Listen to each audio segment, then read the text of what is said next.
Somewhere in Encinitas, California, past the eucalyptus trees and ocean breeze, there's a quiet 4-acre ranch that doesn't scream for attention, but whispers stories if you listen closely. Here, a man once famous for wild solos and wilder nights now spends his mornings with horses and sunsets with guitars. Yes, this is the unexpected home of rock legend Joe Walsh. Today we're stepping through his gate, not just to see a house, but to discover the freedom he finally found. What happens when a young boy who loses his father to a tragic plane crash finds a guitar at the age of 10? Does the grief turn to silence, or does it become sound? For Joe Walsh, it became distortion, rhythm, and riffs. Born in Wichita, Kansas in 1947, raised by a classically trained pianist mother, and adopted by a stepfather who served in the Air Force, Joe was no stranger to movement, loss, and reinvention. His earliest music education came from listening, deeply. Not in music schools, but in the stillness between changes. By the time he was 12, the family had relocated to Montclair, New Jersey, where Joe learned to play the oboe in the school band. But it wasn't woodwinds that would define him, it was 6 steel strings. And in the mid-1960s, when America was spinning in protest and psychedelic experimentation, Joe found his first calling, a bar band named The Measles. Ironically fitting because their sound, raw, infectious, and unfiltered, was about to spread. But the world would only really hear Joe Walsh when he joined the James Gang in 1968. It wasn't meant to be a headline moment. He had simply knocked on drummer Jim Foxx's door, asking to audition after the previous guitarist had quit. But when Joe plugged in, something shifted. His style, part bluesy, part reckless, all original, changed the band's chemistry overnight. Suddenly, the James Gang wasn't just another Midwest outfit. They were opening for Cream in Detroit, catching the attention of Pete Townsend from The Who, and securing record deals that put their songs on movie soundtracks and radios nationwide. Funk number 49, Walk Away. The gritty, infectious guitar work wasn't just technically impressive, it had attitude, and the world took notice. But Joe wasn't satisfied. Success somehow felt limited. So, in 1971, he left the James Gang behind, not out of rebellion, but out of a restless need to explore new terrain. He moved to Colorado, started a band called Barnstorm, and began experimenting. Not just with guitar tones, but with identity. Synths, pedal steel, slide, keyboards, talk boxes. He wasn't chasing fame anymore. He was chasing sound. Then came the breakthrough. In 1973, his solo track, Rocky Mountain Way, exploded, equal parts anthem and autobiography. It wasn't just a song. It was a declaration. I'm doing fine, it's Independence Day. A man had been set free. But the real turning point arrived in 1975, when he was invited to join a band that had already made their mark on American rock, the Eagles. Some were skeptical. Could Joe's chaotic energy truly blend with the band's smooth harmonies and California polish? The answer came in 1976, Hotel California. Joe didn't just blend, he cut through, adding muscle and bite to a sound that was ready to evolve. His guitar duel with Don Felder on the title track became an instant classic, seared into the DNA of rock history. And then there was Life in the Fast Lane. The riff? Joe's. The lifestyle it mocked? Also Joe's. He had become the ultimate paradox, a rebel with discipline, a technician with soul, a wild man with precision. But as the Eagles soared through global tours and platinum albums, another truth was quietly emerging beneath the surface. Joe Walsh was tired. Tired of airports. Tired of excess. Tired of being on all the time. The fame had been earned. The fortune was piling up. But what do you do when the noise gets louder than the music? Some burn out. Some break down. Joe, He began to step back. The seeds of a different life, a life with dirt under the fingernails, guitars resting against barn walls, and sunrises instead of stadium lights, were already being planted. He didn't know it then, but the very spirit that fueled his rise, the refusal to conform, was about to lead him to a new kind of freedom. One that didn't come with applause, one that smelled of horses and wood, one that waited quietly, on a ranch in Encinitas. Ranch in Encinitas, California. Tucked away behind whispering eucalyptus trees, just a stone's throw from the Pacific Ocean, lies a stretch of land where the wildness of rock meets the calm of earth. This isn't Beverly Hills. This isn't Malibu. This is Encinitas, California. And on this 4-acre ranch, Joe Walsh found the silence he never knew he needed. There's no neon sign at the entrance, no high-security gate with fingerprint scanners. Instead, just a simple wooden archway, hugged by green vines and flanked by tall sycamores. It opens not into opulence, but into openness. And that's the point. The moment you step foot on the property, it feels like the world softens. There's something about how the golden California light filters through the trees. Something about the way the breeze carries the faint scent of salt and hay. It doesn't feel curated. It feels honest. The house itself is a single-story California ranch-style home. Low-slung, grounded, wide like a chord strummed slow and deliberate. Its facade is a soft, sandy beige, blending into the surroundings rather than shouting above them. Large glass windows stretch across the walls like eyes that never want to miss the sunset. The roof, terracotta tiled, gives just a whisper of Spanish influence. But this isn't architecture built to impress. It's built to breathe. Inside, the floors are warm hardwood, smoothed by years of foot traffic and bare feet. High ceilings with exposed beams echo like open-air concert halls. But there's no stage here. Just space. Space for guitars, for laughter, for long, slow mornings with coffee and vinyl spinning in the background. The living room, a sprawling, sun-drenched space, is where the stories live. Guitars lean casually against old armchairs. A Leslie speaker cabinet sits in the corner, quietly collecting dust, as if still humming from a jam session days ago. On the walls, not platinum records or framed magazine covers, but personal photographs, oil paintings, and quiet reminders of people Joe's loved and lost. Connected to the living area is the open-concept kitchen, with butcher block countertops and a large island that doubles as a storytelling table. Friends come here often, fellow musicians, neighbors, sometimes just folks passing through. They sit, they eat, they talk about everything but the spotlight. Because here, fame is not the guest of honor. Stillness is. There are 6 bedrooms, each simple, airy, personal. But one stands out. The primary suite opens directly to the garden, where morning light spills in like a hush. This is where Joe wakes up, not to alarms, not to schedules, but to the sound of birds, and sometimes the gentle thud of horses pacing in the distance. Yes, horses. Because beyond the house, past the winding stone path and the soft green lawn, is a fully functional horse barn and running paddock. Joe, a man who once roamed the world in private jets and tour buses, now watches the slow gait of horses like poetry in motion. He doesn't ride often. He watches, and in watching he listens, to the earth, to the wind, to himself. Beside the paddock is a curved swimming pool, quiet and gleaming like a vinyl record under sunlight. There's also a spa, nestled between hedges, where steam swirls with the scent of eucalyptus. A basketball court sits near the back.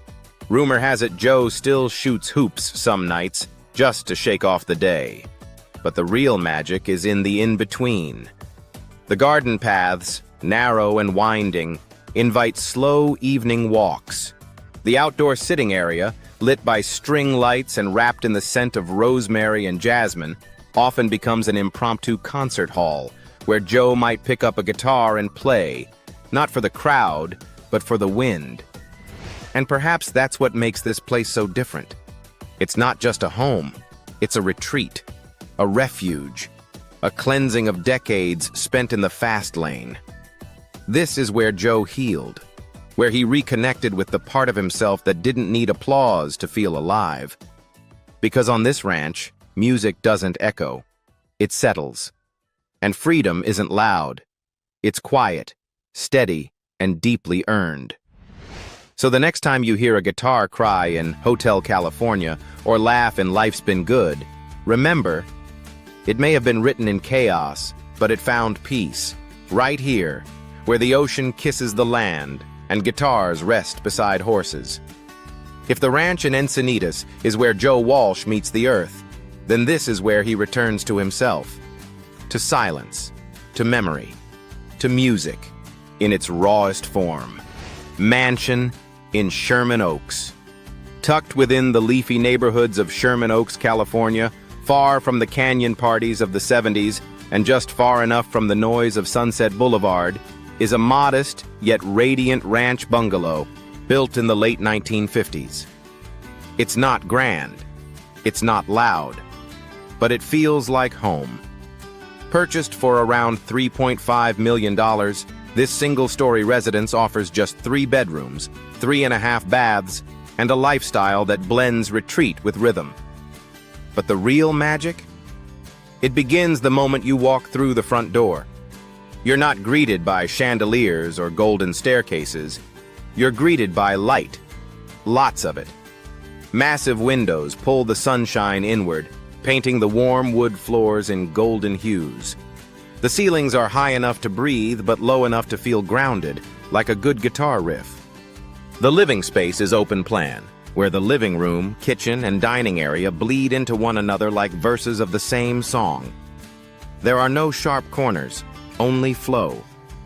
The walls are soft gray, adorned with minimalist artwork, and, naturally, vintage guitars hung like sacred relics. A worn-in leather couch faces a sleek record player setup.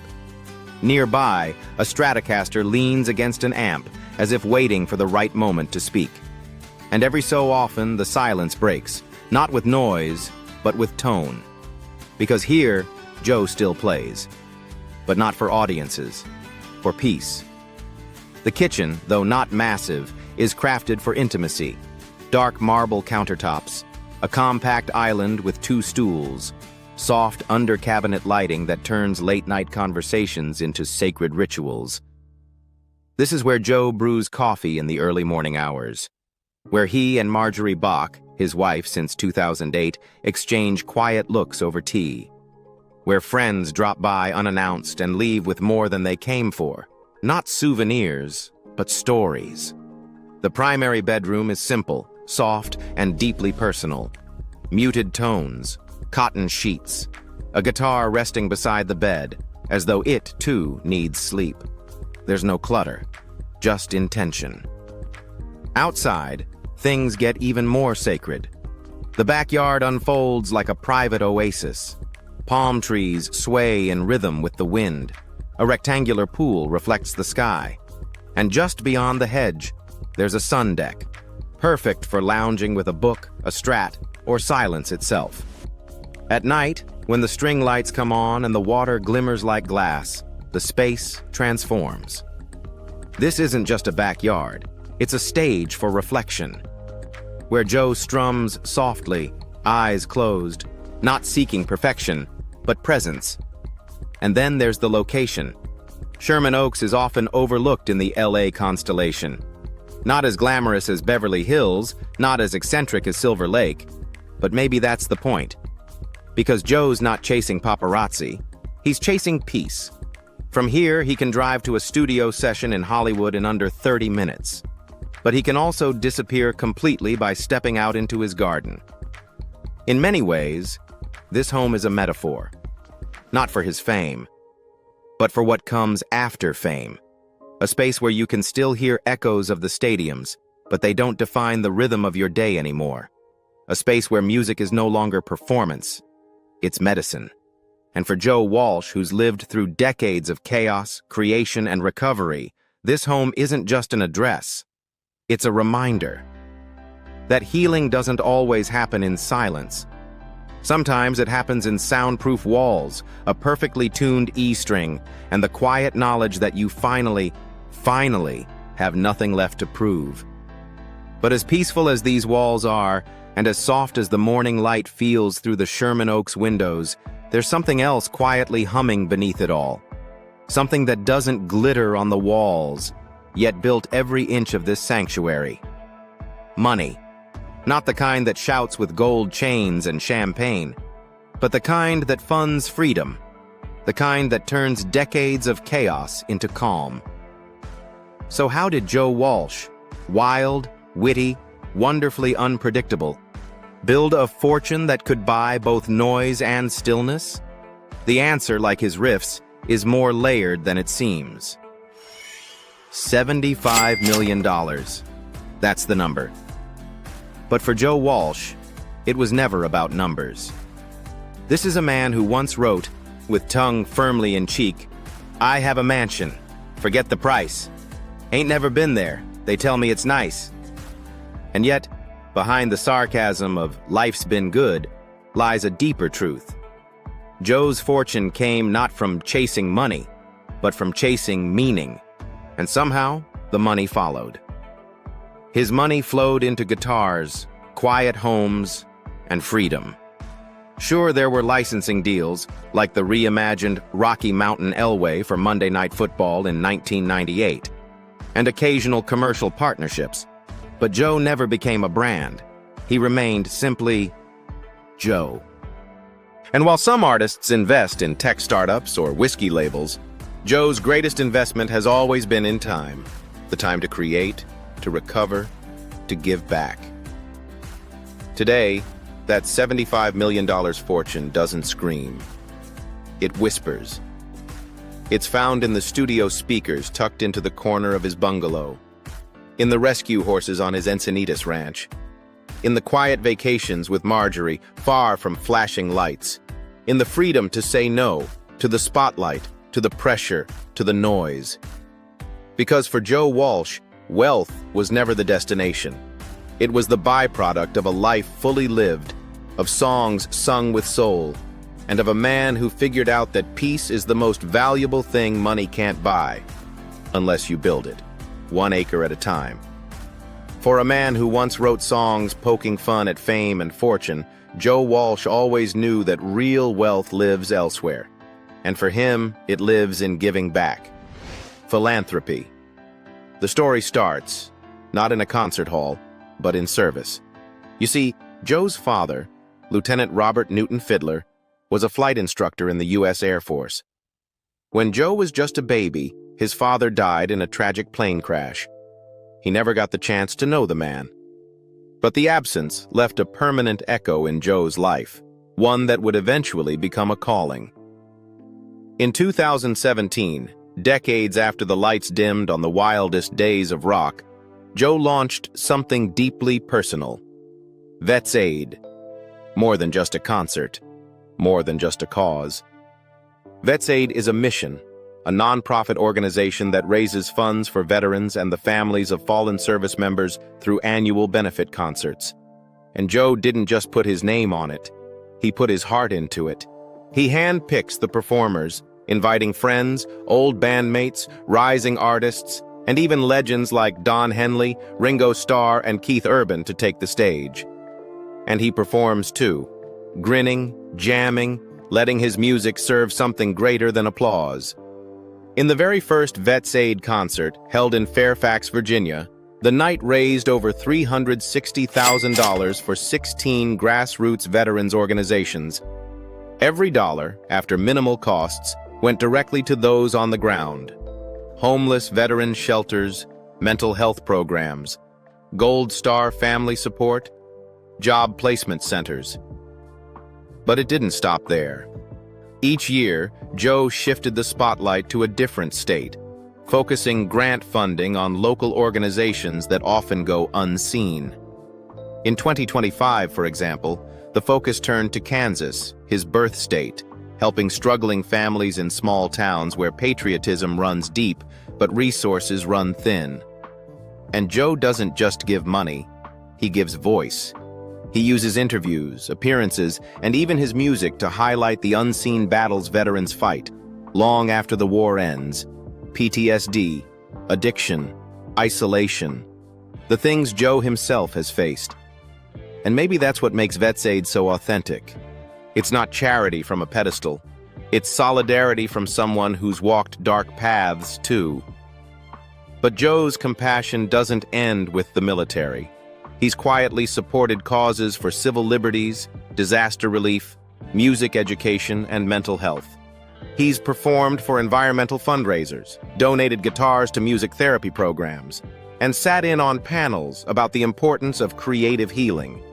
No press, no big check presentations, just action. Because at this stage in life, impact means more than impressions. And maybe that's why his philanthropy feels different.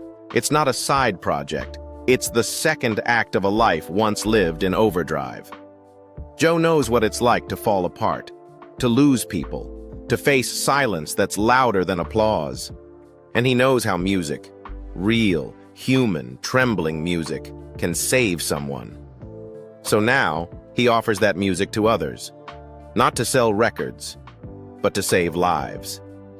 And if you ask Joe why he does it, he won't talk about tax deductions. He'll talk about his dad, about the people who never got to come home, and about the veterans still waiting to be seen, heard, and held. This is the sound of Joe Walsh today. Not the thunder of amps, but the steady hum of compassion in motion. In the end, the stage lights always fade. The cheering stops.